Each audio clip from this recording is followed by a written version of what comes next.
Sebuah peristiwa pembunuhan terjadi di Desa Tamberudaya, Kecamatan Sokobanah, Kabupaten Sampang, Jawa Timur. Seorang pria berinisial KH ditemukan tewas usai mengalami penganiayaan berat. Halo Sobat Bacotres, apa kabar hari ini? Kali ini kita akan kembali ngebacotin alur cerita yang gak hanya ngabisin ludah, tapi insya Allah akan berfaedah dengan mendengarkan rangkuman peristiwa sosial yang menjadi kisah. Kisah kali ini datang dari Kabupaten Sampang, Madura, Jawa Timur, yang mengisahkan asmara cinta yang berubah jadi petaka akibat orang ketiga. Alasannya karena sanak saudara dan hubungan keluarga. 3 nama, 3 takdir, 1 malam berdarah.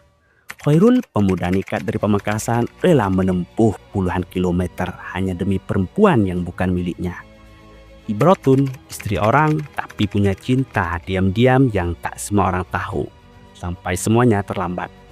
Dan Safi, lelaki pendiam dari Sokobanah, yang malam itu berubah menjadi pembunuh hanya karena satu hal, yaitu membela kehormatan keluarga.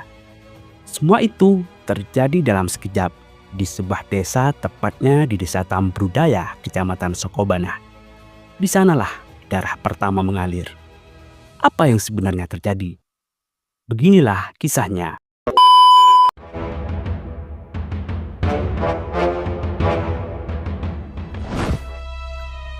Malam itu di Desa Tamberudaya, Kecamatan Sokobanah, Kabupaten Sampang begitu sunyi, seolah seluruh alam enggan berbicara. Hanya suara angin pelan dan nyanyian jangkrik yang terdengar samar di antara gelap. Namun di sebuah desa kecil yang terletak di ujung timur Pulau Madura, kesunyian itu tiba-tiba terpecah oleh tragedi kelam. Tanah yang biasanya kering dan berdebu kini mulai basah. Bukan karena turunnya hujan, melainkan oleh percikan darah manusia yang tumpah akibat amarah, dendam, dan cinta yang melenceng dari batasnya. Cerita ini bukan sekedar rangkaian peristiwa kriminal biasa yang bisa kita baca di koran atau dengar sepintas dari obrolan warung kopi. Ini adalah kisah yang syarat dengan lapisan makna tentang cinta yang menyimpang dari relnya, rahasia yang dipendam terlalu dalam, dendam yang perlahan membusuk dalam hati, dan darah yang akhirnya menjadi harga dari segala emosi yang tak pernah diselesaikan dengan kepala dingin. Di satu sisi ada sosok Muhammad Safi yang usianya 30 tahun. Ia merupakan seorang warga setempat, yakni warga Desa Tamberudaya, Kecamatan Sokobanah, Kabupaten Sampang. Sekilas hidupnya tampak biasa-biasa saja. Ia bekerja seperti kebanyakan orang desa, bersosialisasi dengan warga sekitar, dan menjalani hari-hari dengan wajah yang tenang, bahkan cenderung datar. Namun siapa sangka, di balik sikapnya yang tampak kalem itu tersembunyi bara api kecemburuan yang sudah lama menyala. Api yang ia simpan rapat-rapat di balik senyum sopannya, hingga suatu malam akhirnya meledak dan menuntut pelampiasan yang sangat keras. Lalu muncul sosok yang bernama Khairul yang usianya 35 tahun. Ia merupakan seorang pemuda yang berasal dari Desa Larangan Badung, Kecamatan Pelengahan, Kabupaten Pamekasan. Sebuah daerah yang terletak di sisi timur Kabupaten Sampang.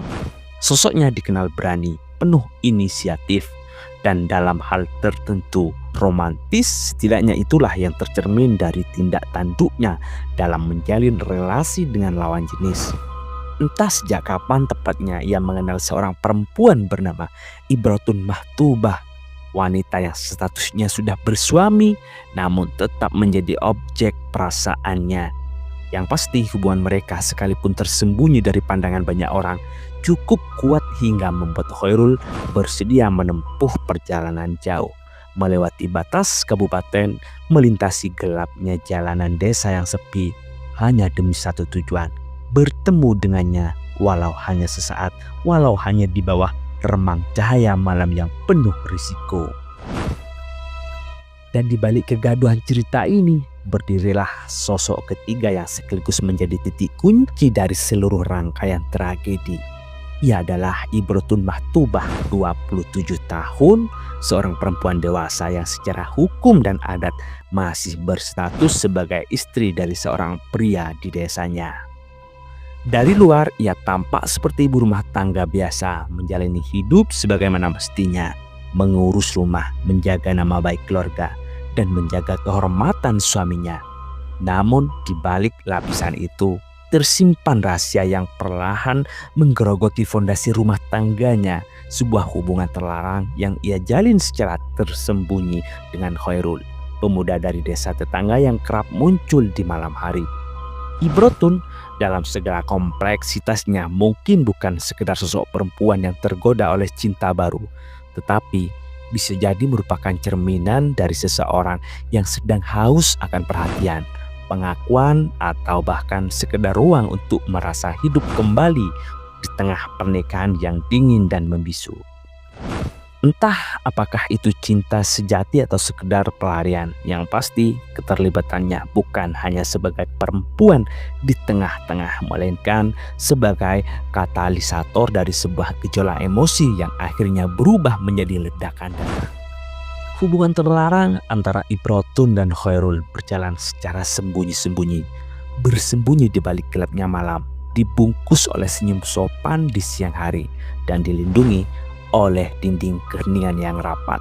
Mereka menjalin relasi dengan hati-hati, penuh bisik-bisik dan pertemuan kilat yang nyaris tak terdeteksi. Mungkin bagi sebagian besar warga sekitar, relasi itu tak lebih dari kabar burung yang tak punya kepala maupun ekor. Hanya sekilas rumor lalu hilang tertiup angin desa. Tapi rupanya tidak semua orang buta. Diam-diam ada satu sosok yang mengamati lebih dalam, yang menangkap sesuatu yang lebih biasa dalam gelagat Ibrotun. Ia adalah Muhammad Syafiq. Ia bukan suami Ibrotun, bukan kepala rumah tangga yang dikhianati secara langsung, tapi posisinya tak kalah dekat. Ia merupakan sepupu kandung dari suaminya Ibrotun yang saat ini suaminya tengah bekerja di Malaysia. Mereka masih keluarga sedarah, dan bagi Syafiq, ikatan darah itu bukan sekedar urusan silsilah, tapi tanggung jawab moral, kehormatan leluhur, dan harga diri keluarga besar yang harus dijaga. Bahkan jika itu berarti harus melibatkan diri dalam urusan yang sebenarnya bukan miliknya secara langsung. Syafiq mulai mendengar bisikan, mungkin dari tetangga yang tak sengaja melihat, mungkin dari suara sumbang yang didengar saat lewat di warung, atau mungkin dari desas-desus kecil yang muncul di lingkar dalam keluarga. Tidak pernah jelas siapa yang pertama kali memberitahu, tapi yang pasti informasi itu cukup untuk menggetarkan dadanya, menyalakan bara yang selama ini hanya tidur dalam diam, dan perlahan membentuk gumpalan amarah yang mengendap dalam batinnya. Ia tidak hanya merasa kecewa, tetapi terhina, seolah keluarganya sedang dipermalukan secara diam-diam, dicoreng mukanya tanpa perlawanan, diinjak-injak di hadapan masyarakat tanpa bisa membalas. Dan dari titik itulah tekad untuk bertindak mulai tumbuh perlahan tapi pasti. Hingga tiba di suatu hari malam di desa Tambrudaya. Pada waktu itu sangat begitu tenang dan sejuk menyelimuti perkampungan. Namun hati Syafiq justru dipenuhi gejolak. Ia tak tidur malam itu. Ia menunggu dalam diam. Ia tahu waktu yang ditunggunya telah tiba di malam itu, yaitu akan bertemu dengan Khairul yang sebentar lagi akan mengantarkan Ibrotun. Dan benar saja, sekitar pukul 17, suara mesin mobil terdengar mendekat. Mobil itu berhenti di depan rumah. Dari dalamnya, Khairul dan Ibrotun turun, lalu berjalan bersama hingga ke depan rumah Ibrotun. Mereka tampak santai, mungkin sempat berbincang ringan, mungkin sempat tertawa kecil. Dan ketika Khairul hendak kembali ke mobilnya bersiap untuk pulang, ia tidak tahu bahwa ada seseorang yang sedang mengintai dari balik bayang-bayang. Tiba-tiba tanpa peringatan, Syafiq muncul dari balik gelap. Dengan gerakan cepat dan penuh amarah, ia mengayunkan senjata tajam ke tubuh Khairul. Tebasan pertama menghantam bahu, disusul pukulan lain yang mengenai tulang rusuknya. Khairul mencoba melarikan diri. Tubuhnya sempoyongan, darah menetes dari luka yang terluka. Ia berlari ke sebuah rumah kosong, tapi tenaganya habis. Di depan rumah itu tubuhnya tumbang. Ia terkapar, nafasnya berat, darah mengalir membasahi tanah. dan malam yang awalnya sunyi berubah menjadi saksi bisu dari tragedi yang berdarah. 6 jam setelah peristiwa berdarah itu terjadi, malam masih menyelimuti desa Tambrudaya ketika aparat kepolisian akhirnya tiba. Mereka datang dari Polres Sampang membawa garis polisi dan berita duka yang segera menyebar ke seluruh penjuru desa.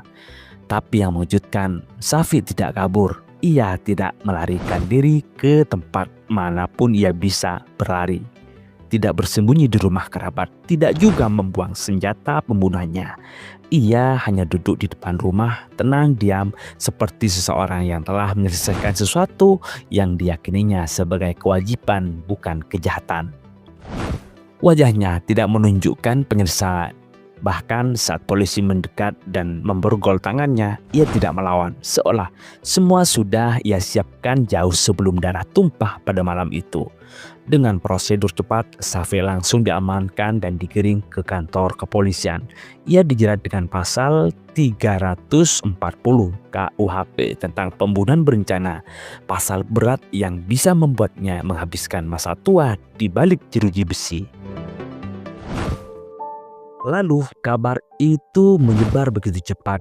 Dengan geger warga berkumpul, bisik-bisik menjadi perbincangan terbuka.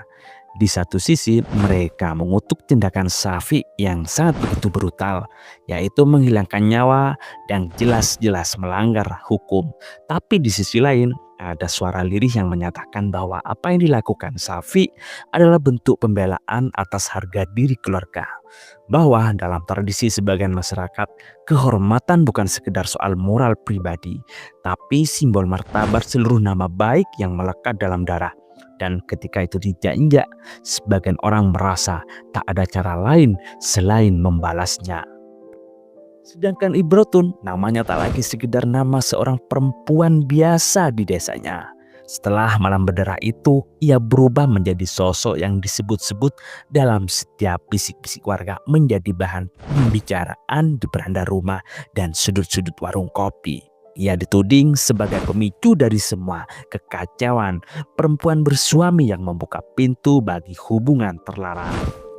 Dalam pandangan banyak orang, Ibrotun disebut-sebut sebagai awal dari tragedi berdarah ini. Sosok yang berjalan terlalu jauh dalam mencari cinta yang bukan miliknya. Tapi di balik semua tudingan dan cercaan, ada kenyataan lain yang tak banyak disadari. Ibrotun juga kehilangan. Ia kehilangan dua lelaki sekaligus. Khairul, kekasih gelapnya, tewas dengan tubuh bersimbah darah. Dan Safi, sepupu dari suaminya sendiri yang kini dibawa aparat dan menghadapi hukuman berat. Keduanya dua poros yang saling bertabrakan dalam hidupnya, runtuh di hari yang sama. Kini ia berdiri di tengah reruntuhan, dihantui rasa bersalah, kehilangan dan pandangan tajam dari warga yang merasa terganggu oleh kehadirannya. Dalam sekejap, hidupnya berubah dari perempuan biasa menjadi tokoh tragis dalam kisah. Lalu masyarakat juga timbul pertanyaan yang hal ini juga tidak akan mudah dijawab. Siapakah yang benar-benar bersalah dalam tragedi ini? Apakah Ibrotun? Karena membuka pintu cinta yang seharusnya ditutup rapat, namun menyalakan api di ruang sempit yang bernama pernikahan yang sudah sah. Ataukah Khairul yang dengan berani masuk ke dalam wilayah yang bukan miliknya, merusak tatanan rumah tangga dan melanggar batas-batas norma sosial?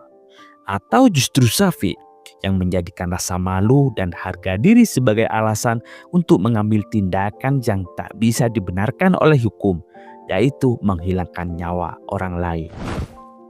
Di antara cinta, pengkhianatan, dan kekerasan, jawaban itu tetap kabur. Masyarakat mungkin sudah membuat kesimpulan, tapi kebenaran sejati mungkin hanya bisa dijawab oleh hati masing-masing. Kalau kalian suka kisah ini, jangan lupa di like, share, dan subscribe. Komentar juga kalau kalian punya pendapat soal kisah ini. Sampai ketemu di kisah kriminal berikutnya.